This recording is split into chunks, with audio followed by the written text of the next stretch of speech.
So Mirage could fly very well between the mountains. Rafale is still advanced compared to Mirage 2000. Mirage ತೆಗೆದಾದ್ಮೇಲೆ Rafales ತಂದಿದ್ದು. It is best suited for the war in ಇದು. Whereas Sukhoi is not best suited for the mountains. ಇದು ಏಳು ಮಾಡಿಸಿದಂಥದ್ದು. Even Tejas is best suited for such ಇದು terrain operations.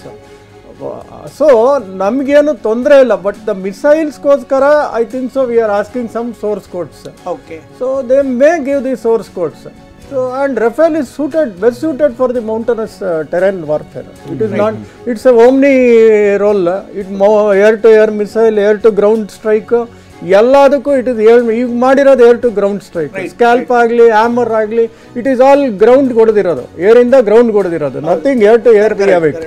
So PL-17 compare ಮಾಡಿದ್ರೆ of course PL-17 it's a 450 kilometre range. But ಆದ್ರೆ ಅದನ್ನ ಈ city complete ಆಗಿ ನಾವು ಅದನ್ನ Rafale ಗೆ ಕಂಪೇರ್ ಮಾಡಕ್ಕಾಗತ್ತಾ? Especially Rafale M, Rafale C ಅದಕ್ಕೆ ಕಂಪೇರ್ ಮಾಡಕ್ಕಾಗತ್ತಾ? PL-15 is a missile that has been interfaced with JF-17. But JF-17 ಅಲ್ಲಿ I don't know which JF-17 ಇವ್ರು ತಂದ್ರು ಅಂತ ನನಗೇನು ಐಡಿಯಾ ಇಲ್ಲ. But PL-15 is a conventional engine, but what these engines ಇಲ್ಲಿ ramjet use ಮಾಡಿದ್ದಾರೆ, it is more stealthier and more accurate wise and everything compared to PL-15. These missiles are still good. So PL-15 China ಅವರು ಕೊಟ್ಟಿರೋದು, ಅದು ಅವ್ರು ಕೊಟ್ಟಿರೋದು ಅವ್ರು use ಮಾಡ್ತಿರೋ ವರ್ಷನ್ನೇ.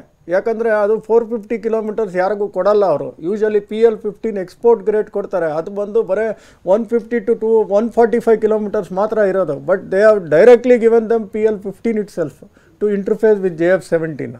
So ಅದನ್ನು ಯಾಕೆ ಏನು ಯೂಸ್ ಮಾಡ್ತಾರೋ ಮಾಡಲಿಲ್ಲ, ಬಿಕಾಸ್ ಏನು ನಮ್ಗೆ ಇನ್ನೂ ಕರೆಕ್ಟ್ ಮಾಹಿತಿ ಇಲ್ಲ. ಸೊ ನಮ್ಗೆ ಗೊತ್ತಿಲ್ಲ JF-17 ಹೊಡೆದಿದ್ದಾರೆ, ಯಾವ JF-17 ಹೊಡೆದಿದ್ದಾರೆ, ಎಲ್ಲಿ ಹೊಡೆದಿದ್ದಾರೆ, ಹೆಂಗೆ ಹೊಡೆದಿದ್ದಾರೆ, ಮಿಸೈಲಲ್ಲಿ ಹೊಡೆದಿದ್ದಾರೆ, ಡಾಗ್ ಫೈಟಲ್ಲಿ ಹೊಡೆದಿದ್ದಾರೆ, nothing, we don't know anything. ಈಗ ಸರ್ ಚೀನಾದ ಪ್ರಾಡಕ್ಟ್ಸ್ಗಳ ಬಗ್ಗೆ ಅಥವಾ ಚೀನಾದ ಅಮ್ಯುನಿಷನ್ಸ್ ಬಗ್ಗೆ ಒಂದು ಡೌಟ್ ಇರುವಂಥದ್ದು ಗ್ಲೋಬಲಿ ಅಂದರೆ ರೈಟ್, ಇನ್ನೊಂದು ಅಪ್ಡೇಟ್ಸ್ ಬರ್ತಾ ಇದೆ.